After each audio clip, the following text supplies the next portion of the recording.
우리 로마서 12장을 계속 살펴보고 있습니다. 오늘 마지막 시간입니다. 진짜 그리스도인의 신앙과 삶을 우리가 지난 2달여 공부했습니다. 가짜, 페이크가 판을 치는 그런 세상입니다. 자기만 진짜라고 말하는 그런 세상이 되었습니다. 나만 진짜다 라고 얘기합니다. 그런데 진짜와 가짜를 판별하는 것은 자기 기준이 아닙니다. 내가 진짜라고 아무리 말을 해봐야 진짜가 될 수는 없습니다. 사람들의 판단입니다. 지난 시간에 모든 사람 앞에서 선을 도모하라 라고 했듯이 사람들에게서 저 사람 진짜다 라고 하는 말을 들었을 때 그게 진짜가 되는 겁니다. 저 사람은 진짜 예수 믿는 사람 같다 라고 했을 때 그 사람이 정말로 진짜 예수 믿는 사람으로 검증이 되는 겁니다.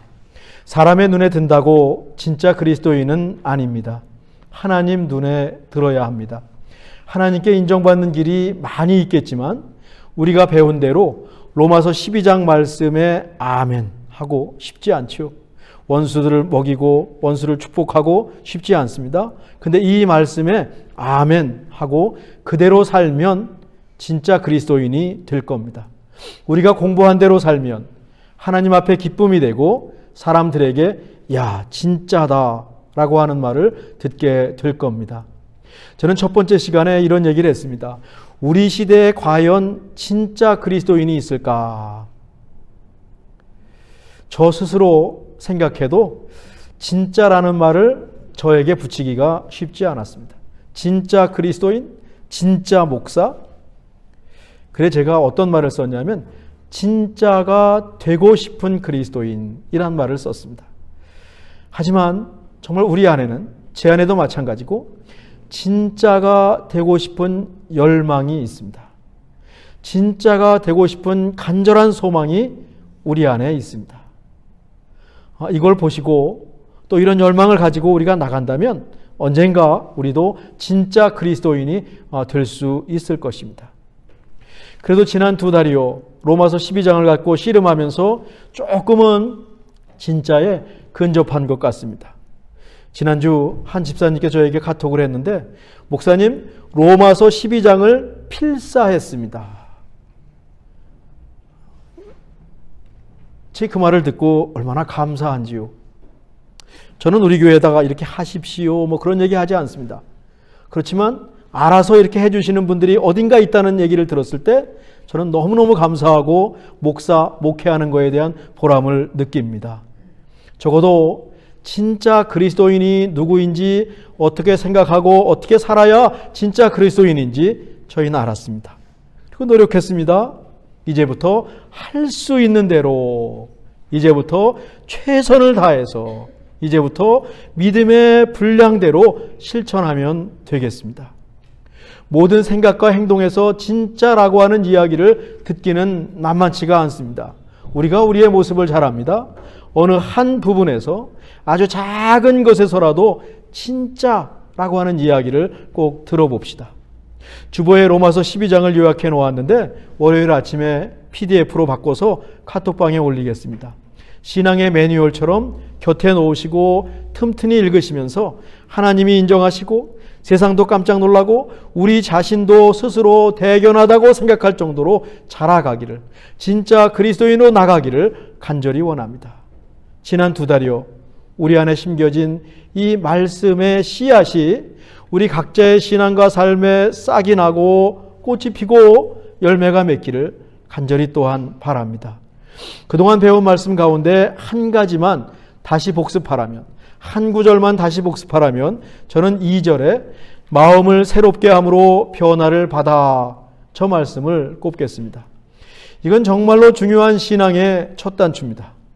여기서 마음을 새롭게 한다라고 하는 것은 마음이 새롭게 창조되는 것이다. 창세기 1장의 창조라고 하는 표현을 갖고 왔습니다.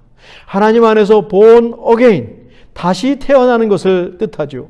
하나님께서 우리 안에 우리를 새롭게 창조해 주시는 것을 뜻합니다. 거기서 자연스레 변화가 일어난다고 했죠. 예수님을 우리 마음속에 모시는 겁니다. 이제는 내 뜻이 아니라 예수님 뜻대로 살겠습니다. 진짜 그리스도인이 되겠습니다라고 결심하고 그 길을 걸어가는 것, 그것이 오직 마음을 새롭게 함으로.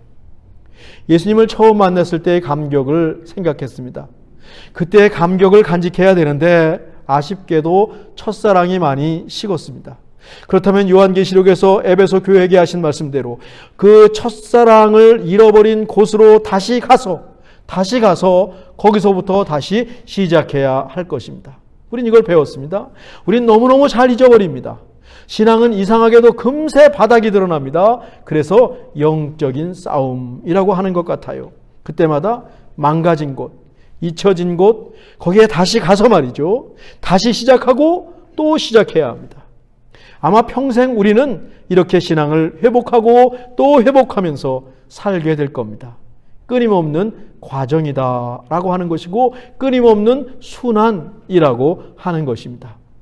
혹시 아직 예수님을 만나는 순간 그 첫사랑의 감격을 느끼지 못하셨다면 마음을 열고 예수님께 나가시기를 간절히 바랍니다. 예배에 오시고 기도와 말씀을 읽으시면서 예수님을 사모하시기 바랍니다. 시간과 에너지가 필요합니다. 물론 예수님이 갑자기 확 오는 경우도 있지만 많은 경우에 내가 예수님을 사모하는 마음이 있어야 되고 예수님을 내가 만나고 싶다는 마음이 있어야 되고 거기에 시간을 쏟아야 되고 에너지를 쏟아야 되고 조금 집중해야 됩니다. 분명히 그 순간이 찾아올 것입니다. 우리 모두 마음을 새롭게 함으로 변화를 받아 열심으로 주님을 섬기면서 진짜 그리스도인의 길로 나가기를 간절히 원합니다. 오늘은 지난주에 남겨놓은 로마서 12장 15절과 16절 두 구절만 공부하겠습니다. 15절입니다. 우리 함께 읽으실까요? 즐거워하는 자들과 함께 즐거워하고 우는 자들과 함께 울라. 아주 익숙한 말씀입니다.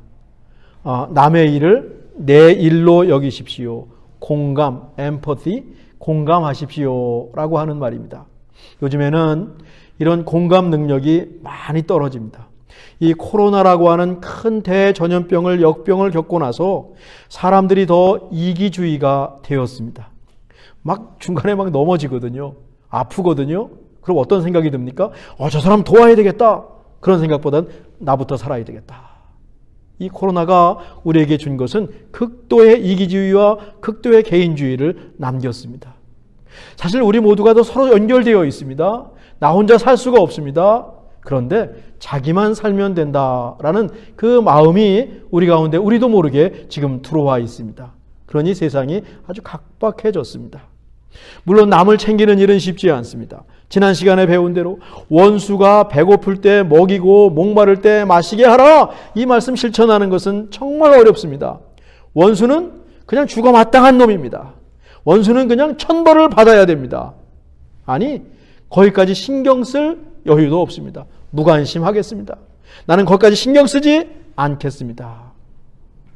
그런데 로마서에서는 원수를 먹이고 원수를 마시게 하라고 하지 않습니까? 그런 점에서 우리가 배운 로마서 12장 말씀은 시대의 흐름을 거스른다. 인간의 본성도 거스른다. 그래 말씀이 어렵고 신앙의 길을 걸어가는 것이 참 어려운 거예요. 그러니까 진짜 그리스도인들은요, 남들이 다 밑으로 내려갈 때 혼자서 위로 거슬러 올라가는 사람이 이게 진짜 그리스도인입니다. 다 거슬러 내려가고 있습니다. 막 내려가고 있습니다. 근데 혼자 거슬러 올라갑니다. 눈에 띄겠죠. 금방 알아보겠죠. 바로 요 지점이 거룩입니다. 요 지점이 구별된 삶입니다. 요렇게 거슬러 올라가는 삶을 사는 사람들, 그래서 구별되는 사람이 진짜 그리스도인이고, 뭐 진짜까지 안 붙여도 그리스도인은 이렇게 살아야 된다라고 하는 것입니다. 세상 속에서 아파하는 이웃과 함께 웁니다. 기뻐하는 이웃과 함께 즐거워합니다. 서로 공감하고 소통합니다. 특히 뒤에서 눈물을 흘리는 이웃들과 함께 울어주는 마음이 우리 안에 있기를 간절히 바랍니다. 그 울어주는 사람과 형식적으로 울어주는 것이 아니라 이 사람이 왜 울까? 그 사람 마음속에 들어가서 그 사람과 함께 손을 붙잡고 함께 울어줄 수 있는 공감하는 능력이 우리에게 있기를 간절히 원합니다. 이 세상에는 함께 해줄 누군가를 기다리는 이웃들이 얼마나 많은지 모릅니다. 겉으로 번드르르하게 잘 사는 것 같아도 외로운 사람들이 이 세상에는 차고 넘쳤습니다. 그런 사람 찾아가서 함께 즐거워하고 함께 우는 것, 이것이 진짜 그리스도인의 모습이죠. 본문은 또한 교회 공동체에 주신 말씀입니다. 앞에 나오는 4절과 5절, 여기부터 시작된 말씀이거든요. 제가 읽겠습니다. 우리가 한 몸에 많은 지체를 가졌으나 모든 지체가 같은 기능을 가진 것이 아니니 이와 같이 우리 많은 사람이 그리스도 안에서 한 몸이 되어 서로 지체가 되었느니라. 성경은 교회를 그리스도의 몸에 비유합니다. 그리스도의 몸된 교회라고 말합니다. 우리 몸에는 팔과 다리부터 시작해서 손가락과 심지어 발가락까지 수많은 지체가 있습니다. 그런 지체들이 모여서 우리 몸을 이룹니다. 마찬가지로 우리 각자가 모여서 그리스도의 몸된 교회가 되는 겁니다. 우리 참된 교회가 좋은 교회가 되는 것이 아니라 우리 각 사람이 좋은 그리스도인이 되고 좋은 참빛교회 식구들이 됐을 때, 그때 비로소 우리 교회가 좋은 교회가 되는 것입니다. 모든 지체가 하나도 빠짐없이 똑같이 소중합니다. 고린도전서 12장 26절입니다. 만일 한 지체가 고통을 받으면 모든 지체가 함께 고통을 받고, 한 지체가 영광을 얻으면 모든 지체가 함께 즐거워하느니라. 즐거워하는 자들과 즐거워하고 우는 자들과 함께 울라. 딱 똑같은 말이 오버랩되지 않습니까? 성경이 말하는 공동체의 모습이에요. 교회의 모습입니다. 이렇게 놓고 보면 진짜 그리스도인도 참 쉽지가 않은데 진짜 교회가 되는 것도 참 어렵습니다. 완벽한 공동체는 또 없겠다 싶습니다. 저는 사과를 무척 좋아합니다. 아마 제가 최고로 좋아하는 과일을 꼽으라면 저는 사과를 꼽습니다. 한국에서 먹던 부사, 후지, 제가 제일 좋아하는 사과고요. 요즘은 코스코에서 파는 NB라고 하는 사과를 제가 즐겨 먹습니다. 그러니까 당도가 높은 그 품종들이고 신 거는 잘 못 먹겠습니다. 저는 사과 겉모양이라든가 색깔로 맛있는 사과를 잘 분별합니다. 워낙 사과를 좋아하다 보니까 이거 맛있는 사과다. 까나도 무슨 맛있는 사과다라는 것을 알 수 있는데 종종 제가 실수를 합니다. 겉으로 보면 신선하고 맛있어 보이는데 이 껍질을 벗기고 나면 말이죠, 여기저기 상한 곳이 있는 것 같습니다. 이럴 리가 없는데 조금 푸석한 느낌도 나는 것 같아요. 영락없이 속이 전부 검게 변해가지고 반은 잘라서 버려야 되는 경우도 종종 있습니다. 겉은 멸정한데 말이지요. 하나하나씩 고르면 괜찮은데 코스코에서 뭉덩이를 갖고 오면 다 만져보고 이렇게 하는데도 그런 경우가 꼭 있습니다. 어떤 분들은 거기서 사과를 이렇게 골라놓는 사람도 있습니다. 우리 찬빛교회 식구들은 그런 일을 하지 않았으면 좋겠습니다. 다 놓고 골라놓고 엉망진창입니다. 그런 분들은 그리스도인이 아니었으면 좋겠다 하는 생각을 해요. 혹시 공동체의 모습이 속이 썩은 사과는 아닌지요? 겉으로 보면 참 좋습니다. 그런데 한꺼풀만 벗겨내면 시기와 질투, 미움과 갈등, 갈라치기, 험담과 뒷공론이 여기저기서 발견되는 것은 아닌지요? 그러면 안 됩니다. 절대로 안 됩니다. 만약에 그렇다면 함께 즐거워하고 함께 우는 것도 형식적일 가능성이 커요. 마음 깊은 곳에서 우러나오는 동고동락이 아니죠. 우리는 정말 함께 즐거워하고 함께 울 수 있기를 바랍니다. 말 그대로 한 식구가 되기를 간절히 바랍니다. 내가 먼저 노력하고 먼저 사랑해야 될 것 같습니다. 함께 기뻐하고 함께 우는 것 가운데 어떤 게 더 어려울까요? 함께 기뻐하는 것이 솔직히 더 어려워요. 세상적으로 잘 돼서 기뻐하는 일이라면 함께 기뻐하는 것이 조금 불편해요. 나도 잘 되고 싶은데 왜 저 사람만 잘 됐을까? 저 사람은 왜 좋은 일만 생길까? 우리 안에 도사리고 있는 시기와 질투와 경쟁심 때문에 그렇습니다. 넓은 마음을 구합니다. 우리 모두 함께 즐거워하고 함께 오는 아주 속 깊은 공동체로 자라가기를 바랍니다. 이웃이 잘 됐을 때 더 많이 기뻐할 수 있고 더 많이 즐거워할 수 있는, 진심으로 그렇게 할 수 있는 공동체가 될 수 있기를 간절히 바랍니다. 오리겐이라고 하는 초대교부는 이 말씀을 다음과 같이 또 해석했어요. 본문에서 즐거워하는 것은 세상에서 잘 되어서 즐거워하는 것이 아니라 라고 하는 것입니다. 그런 세상의 즐거움은 금방 사라질 것인데 본문의 즐거움은 뭔고 하면 예수님을 믿고 경험하는 즐거움이라는 겁니다. 하나님으로 인해서 즐거워하는 것이라는 겁니다. 누군가 옆에서 예수님을 믿고 즐거워하고 하나님으로 인해 즐거워할 때 함께 그것을 두고 즐거워하십시오 라고 하는 것입니다.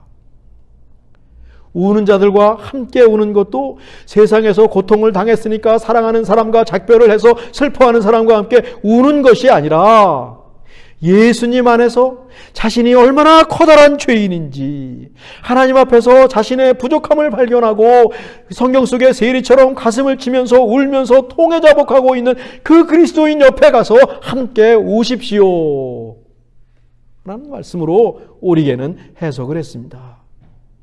즐거워하는 자와 함께 즐거워하고 우는 자와 함께 울라는 말씀을 너무 보편적인 말씀, 상식적인 말씀으로 받지 않고 오리겐의 설명대로 예수님을 믿는 기쁨을 가지고 함께 기뻐하고 또 우리가 얼마나 부족한 사람인지 울면서 통회자복할 때 함께 가슴을 치면서 울 수 있는 그런 공동체가 되면 얼마나 좋겠습니까?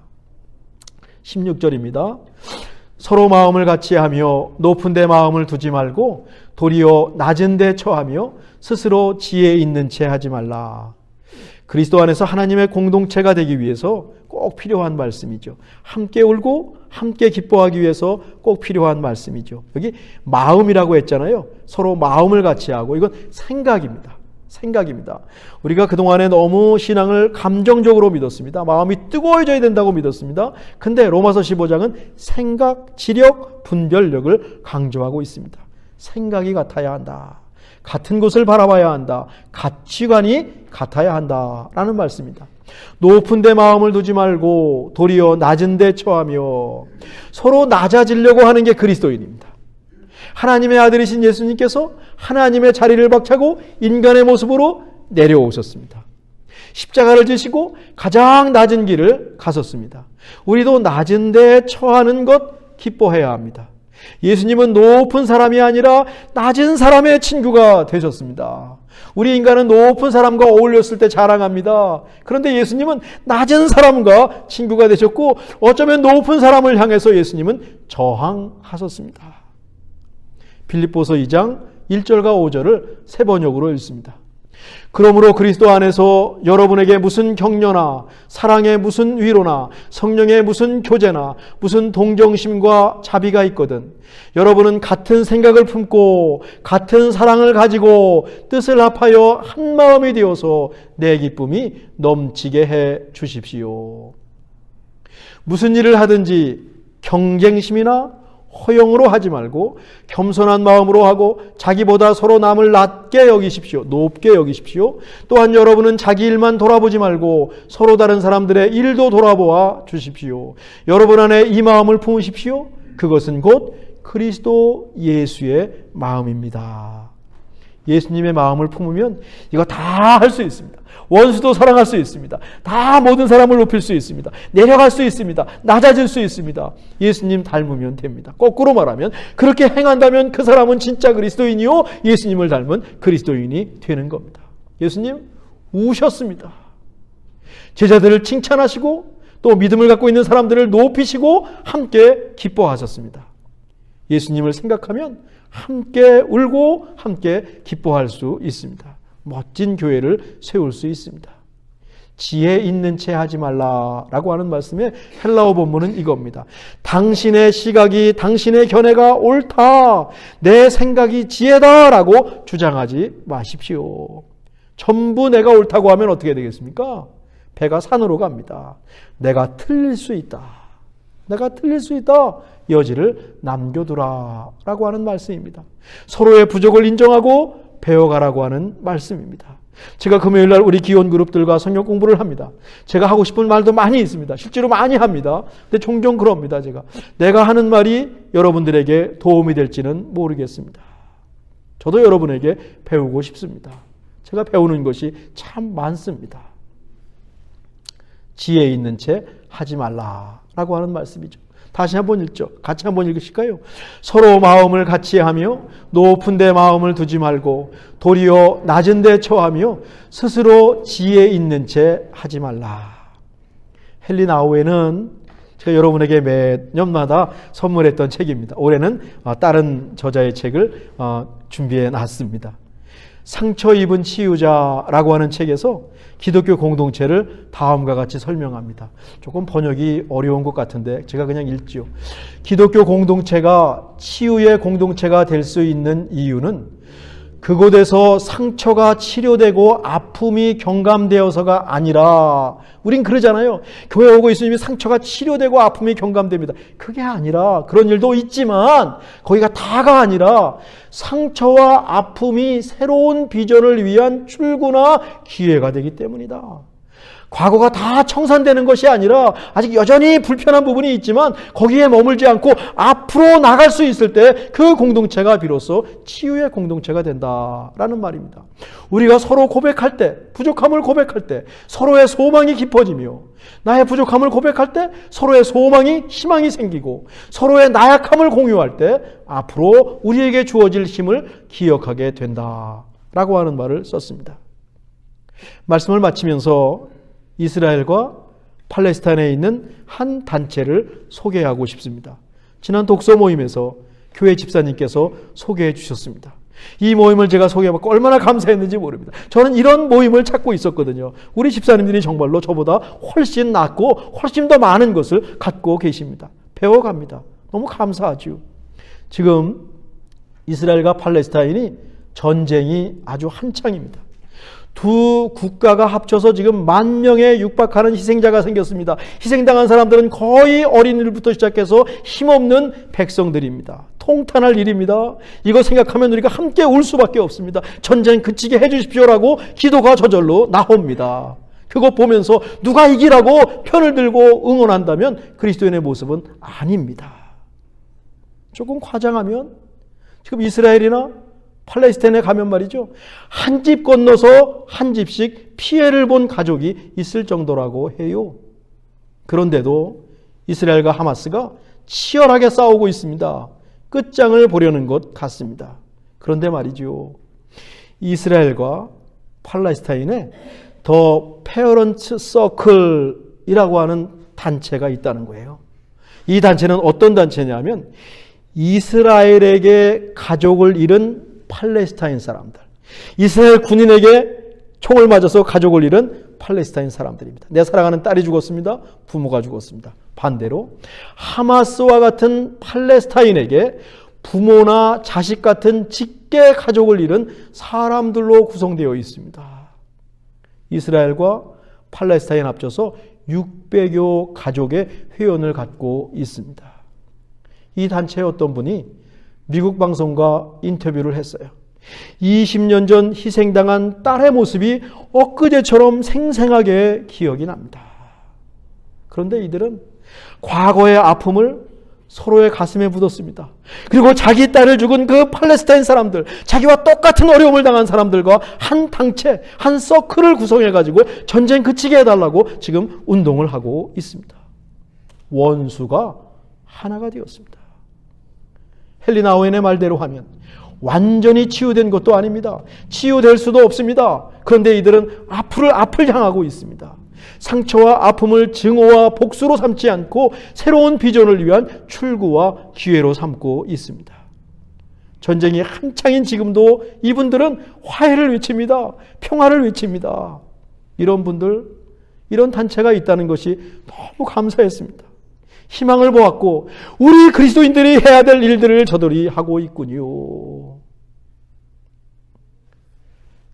함께 즐거워하고 함께 우는 것이 쉽지가 않습니다. 마음을 같이 하는 것도 쉽지 않습니다. 우리 모두 불완전합니다.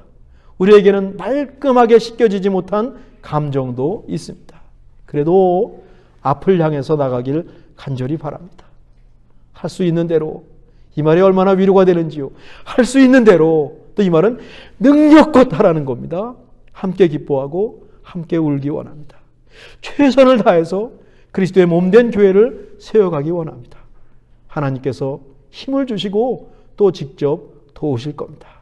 기도하겠습니다. 하나님, 지난 2달여 로마서 12장을 공부하면서 우리가 어떤 그리스도인이 되어야 하며 어떤 삶을 살아야 하는지 구체적으로 배웠습니다. 배운 것을 손과 발로 실천하게 하옵소서. 반복해서 우리 마음을 새롭게 하고 변화받게 하옵소서. 오늘 본문대로 진심으로 함께 기뻐하고 함께 울게 하옵소서. 예수님의 이름으로 기도하옵나이다. 아멘.